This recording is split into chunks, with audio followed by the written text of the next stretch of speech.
Au cœur de l'Indonésie, au sud-est de l'île de Java, au beau milieu d'une forêt protégée, 2 langurs nés au zooparc de Boval vont être relâchés dans la nature.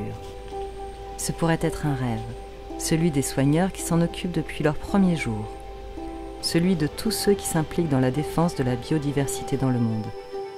Ce pourrait être un rêve, mais grâce à la collaboration de la Fondation Aspinal et de Boval Nature, cela va bientôt devenir une réalité pour Samui et Inda. Et c'est aux côtés de Delphine, leur soigneuse, que nous allons suivre leur incroyable retour à la vie sauvage, étape par étape.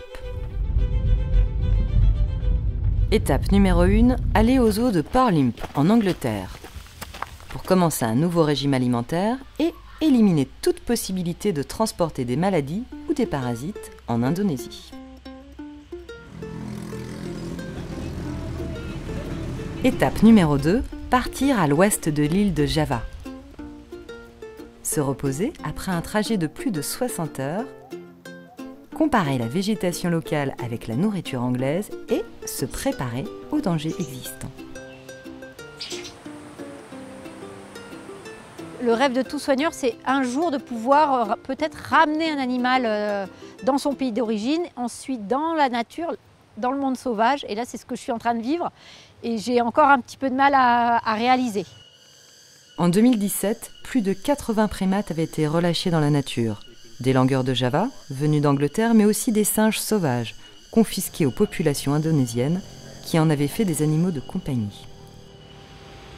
Étape numéro 3, retrouver Delphine Delors et Eric Bayrao, tous deux très impliqués dans Boval Nature, s'acclimater à ses futures conditions de vie et faire de nouvelles rencontres.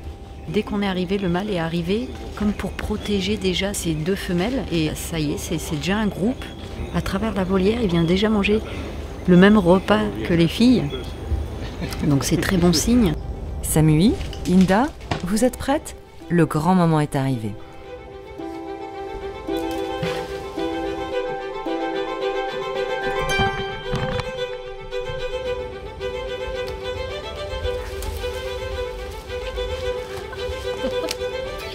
Tu peux imaginer ce moment 50 fois, tu peux faire tout ce que tu veux, tu peux en faire des films dans ta tête, etc. Ça ne se passe jamais, jamais comme ce moment-là. Mais plus encore, peut-être, c'est le regard et les yeux de Delphine qui m'ont touché. Les 2 femelles sont surveillées quotidiennement et 5 mois après leur relâché, l'une comme l'autre rejoignent un groupe sauvage.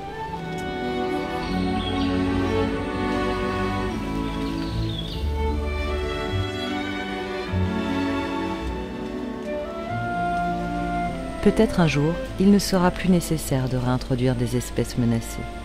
Peut-être un jour, les milieux seront protégés des destructions humaines.